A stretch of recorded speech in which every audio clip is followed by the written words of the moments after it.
In the ancient city of Vaishali, nestled between the sacred rivers and the whispering groves, lived a scholar named Acharya Devadatta.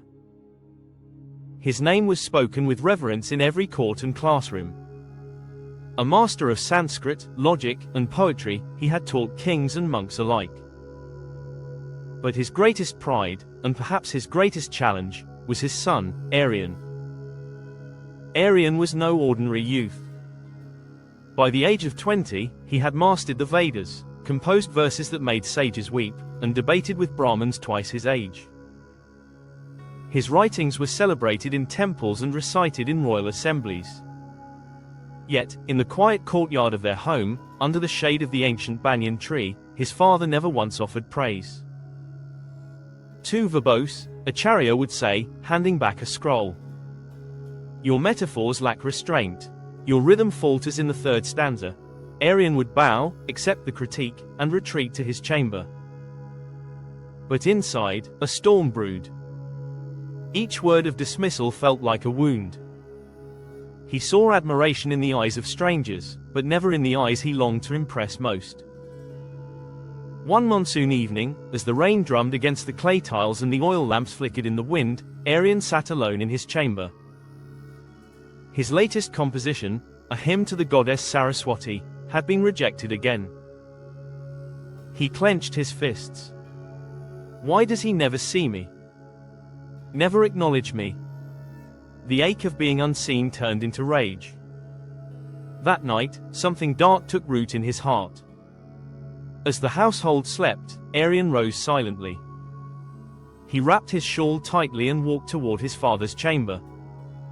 The dagger he carried was ceremonial, used for rituals, but tonight, it felt heavier than ever. He reached the door. The flickering light of a lamp cast long shadows on the floor. Just as he raised his hand to push the door open, he heard voices. It was his mother, gently speaking to Acharya. Devadatta, she said, her voice soft but firm, why do you always berate Aryan? Everyone in the city praises his brilliance. Even the Raja quoted his verse last week. Yet you never offer him a kind word. There was a pause. Aryan leaned closer, heart pounding. I know, Acharya replied. I know our son is gifted, perhaps more than I ever was. His mind is sharp, his heart pure. But praise, especially from a father, can be intoxicating.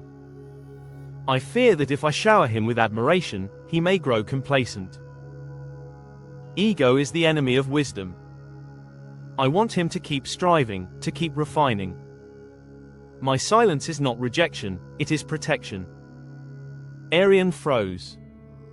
The dagger slipped from his hand and clattered softly onto the stone floor. Tears welled in his eyes. He had come to commit a sin that would have haunted him for eternity. And all because he misunderstood silence for scorn. He stepped back, trembling. The weight of guilt crushed him. He returned to his chamber, but sleep did not come. At dawn, as the first rays of sunlight touched the courtyard, Aryan walked to his father's room. Acharya was seated in meditation, his spine straight, his eyes closed. Aryan knelt before him and placed his head on his father's lap. I am sorry, he whispered. Acharya opened his eyes and looked down, surprised. For what, my son? For not understanding your silence, for letting my pride blind me. Acharya placed a hand on Aryan's head. You have understood now, that is enough. They sat together beneath the banyan tree, the same place where Aryan had once felt so distant. Now, it felt sacred. I will continue to write, Aryan said, but not for praise. For truth. Acharya smiled, a rare and gentle smile. Then you are truly a poet. And for the first time, Aryan felt seen, not by the world, but by the one who mattered most.